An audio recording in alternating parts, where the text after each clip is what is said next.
So what were they doing at Nzoya Badiabulu, that facility with all the people laid out in rows? The abandoned factory Shibani was held in. It is precisely as you guessed. Black Anna was coding languages into the vocal cord parasites.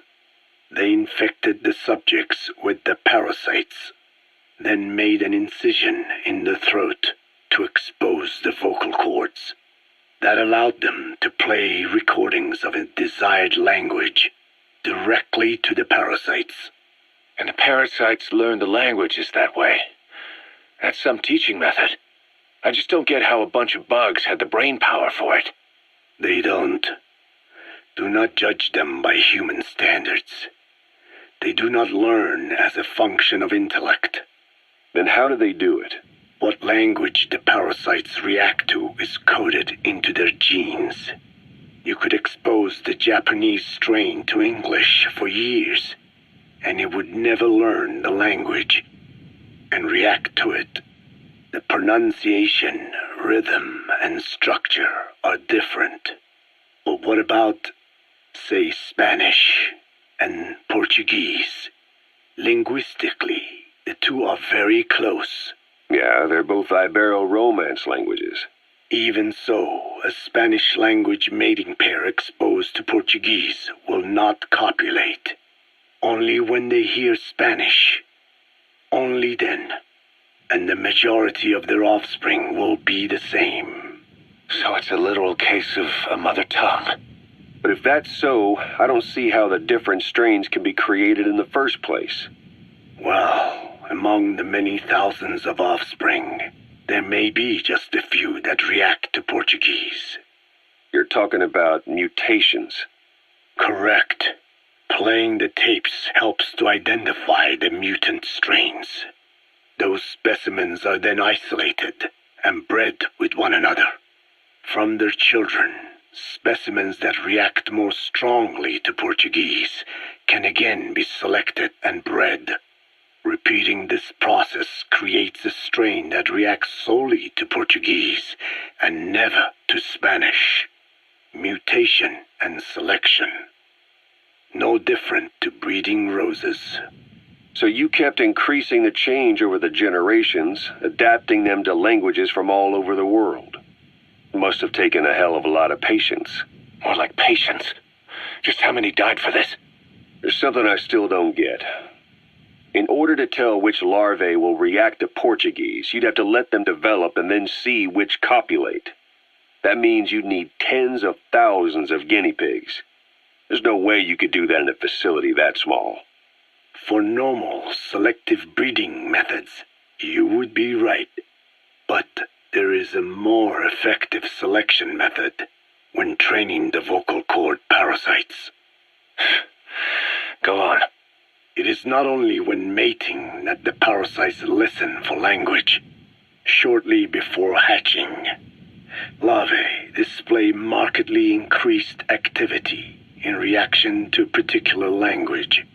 The active eggs can be identified under a black light, so the eggs that react to Portuguese are selectively placed in the throats of subjects. So you see, narrowing down strains that react to the target language is an effective process, though I'm sure that even so, many lost their lives to create the various strains. Taken against their will into that dungeon. There are two reasons for playing the tapes for the parasites. One, to isolate the eggs that respond to the target language. And two, to cause the specimens raised from the selected eggs to mate. I get how the system works. But why do they respond to language before they even hatch? It's not like they can mate from inside an egg. It is because the larvae learn the language before hatching. You mentioned that what language the parasites respond to is hard-coded into their genes, and that they don't have the brain power to actually learn a language. But then you say that the larvae at Nzoya Badiabulu were learning the languages in the egg. Your story doesn't add up. Your country is home to a unique songbird. The Japanese bush warbler. Sure, what of it? What a beautiful call it has. But no bush warbler can sing it perfectly at the start. As chicks, they can barely chirp at all. They must learn from their parents and other adult birds. Only then can they sing properly and attract females. So naturally, there are individual differences in each bird's call. Though they start on the same footing, each bird is influenced by its teachers. And the parasites are the same? Like the birds, the parasites have a genetic predisposition towards a particular language. But while in the egg, the larvae's ears are tweaked by listening to the voice of the host. This tweaking ensures that the grown parasites will react better to the host's speech pattern. Why would they have an ability like that? Well, there are distinct regional differences within even the same language. Rare is the language that has no unique dialects.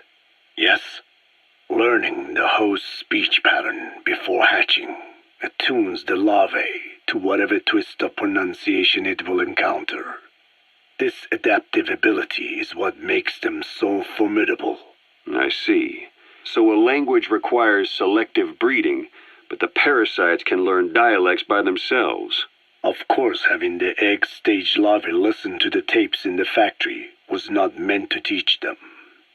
It was more important to use that trait of theirs to identify the mutated strains. As I mentioned earlier, Is that really accurate enough to use as a weapon? You could wipe out a neighboring ethnic group by accident if their pronunciation is too close. what you say is true. In that sense, they are imperfect as ethnic cleansers. But for his purposes, they are good enough. His objective was not to exterminate any one ethnic group, but to render the world's lingua franca, English, inert.